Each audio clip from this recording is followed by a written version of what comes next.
சென்னை அசோக் நகரில் உள்ள விடுதலை சிறுத்தைகள் கட்சி அலுவலகத்தில் அதன் தலைவர் திருமாவளவன் தற்போது செய்தியாளர்களை சந்தித்து வருகிறார். நேரடி காட்சிகளை பார்க்கலாம்.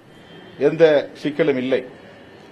திரு பொன் ராதாகிருஷ்ணன் அவர்கள் ஏற்கனவே முதல்வர் அவர்களை அப்போலோ மருத்துவமனைக்கு சென்று சந்திக்க முயற்சித்திருக்கிறார். அதை நாங்கள் விமர்சிக்கவில்லை. ஆனால் அரசு மருத்துவர்கள் தனியார் மருத்துவமனை நிர்வாகத்தின் சிகிச்சை நடவடிக்கைகளில் தலையிடுகிற போது அதற்கு சட்டப்பூர்வமான அங்கீகாரம் அல்லது அனுமதி இருக்கிறதா என்ற கேள்வியை எழுப்புவது ஒரு இயல்பான ஒன்றுதான். அதற்கு அவர்கள் என்ன விளக்கம் சொன்னார்கள் என்றால், உரிய அனுமதி பெற்றுதான் வந்திருக்கிறார்கள் என்று விளக்கம் தந்திருக்கிறார்கள்.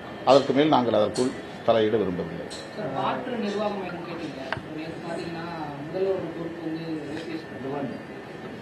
அதாவது துணை முதல்வர் பொறுப்பை நியமிப்பதற்கு முதல்வரால் மட்டும்தான் முடியும். முதல்வருடைய பரிந்துரை இல்லாமல் துணை முதல்வரை நியமிக்க முடியாது.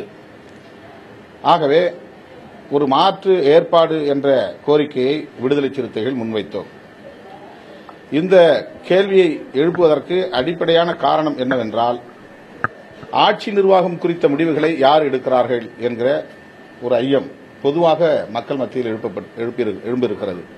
அதாவது மூத்த அமைச்சர்கள் எடுக்கிறார்களா, அதிகாரிகள் முடிவெடுக்கிறார்களா, அல்லது கட்சியிலோ அமைச்சரவையிலோ பதவியில் இல்லாதவர்கள் முடிவெடுக்கிறார்களா என்கிற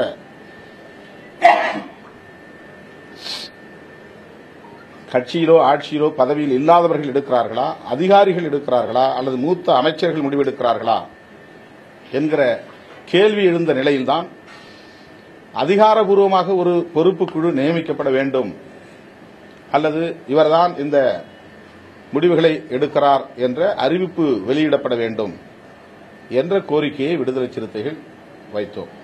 இன்றைக்கு நாங்கள் விடுத்த கோரிக்கையை நிறைவேற்றக்கூடிய வகையில் திரு ஓ பன்னீர்செல்வம் அவர்கள் முதல்வருடைய அனைத்து இலாக்காக்களையும் கவனிப்பார் என்று அறிவித்திருக்கிறார்கள். அத்துடன் அமைச்சரவை கூட்டத்திற்கு அவர் தலைமை தாங்குவார் என்றும் கூறியிருக்கிறார்கள். ஆகவே இனி ஆட்சி நிர்வாகம் குறித்து எடுக்கப்படுகிற அனைத்து முடிவுகளும் திரு ஓ பன்னீர்செல்வம் அவர்கள் தலைமையில் எடுக்கப்படுகிறது என்று நாம் புரிந்து கொள்வோம். எனவே இதில் வேறெந்த சிக்கலும் இல்லை. இந்த ஆளுநருடைய மாற்றம் கூட அவர் என்ன சொல்லியிருக்கார், சுப்பிரமணியசாமி என்னுடைய அறிக்கைக்கு பிறகுதான் இத்தகைய இலாக்காக்கள் மாற்றப்பட்டு சொல்லுவார். இந்த மாற்றத்திற்கு அவர் உரிமை கோரட்டும், அதிலே நாங்கள் பங்கு போட தயாராக இல்லை. ஆனால் ஒரு கோரிக்கை மத்திய அரசுக்கு, தமிழக ஆளுநர் பதவி காலியாகி ஒரு மாதத்திற்கு மேலாகிறது. இந்த நிலையில் மகாராஷ்டிரா மாநிலத்தை சார்ந்த ஆளுநரை தமிழகத்தின் பொறுப்பு ஆளுநராக நியமித்திருப்பது ஏன்? புதிய ஆளுநர் ஒருவரை ஏன் இதுவரையில் மத்திய அரசு நியமிக்கவில்லை? காலம் தாழ்த்துவது என்ன காரணம் என்று விடுதலை சிறுத்தைகள் மத்திய அரசுக்கு கேட்டுக் கொள்கிறது. உடனடியாக ஒரு நிலையான, அதாவது அதிகாரபூர்வமான ஒரு ஆளுநர், தமிழக ஆளுநர் நியமிக்கப்பட வேண்டும். பொதுவாக இப்படிப்பட்ட பதவிகளை இன்சார்ஜ் என்று கொடுக்கிற போது அக்கம் பக்கத்தில் உள்ள ஆளுநர்களிடம் ஒப்படைப்பார்கள். ஆந்திர ஆளுநரோ, கேரள ஆளுநரோ அல்லது கர்நாடக ஆளுநரோ இந்த பொறுப்பை எடுத்திருந்தால் கூட சரி. ஆனால் மராட்டிய மாநிலத்தை சார்ந்த ஆளுநருக்கு கூடுதல் பொறுப்பாக இதை வழங்கியிருக்கிறார்கள். உடனடியாக தமிழகத்தினுடைய ஆளுநரை நியமிக்க வேண்டும். ஒரு மாத காலம் இங்கே உள்ள அரசியல் நெருக்கடிகளை புரிந்தும் பிரதமர் காலம் தாழ்த்துவது ஏன் என்று விடுதலை சிறுத்தைகள் கேள்வி எழுப்புகிறது.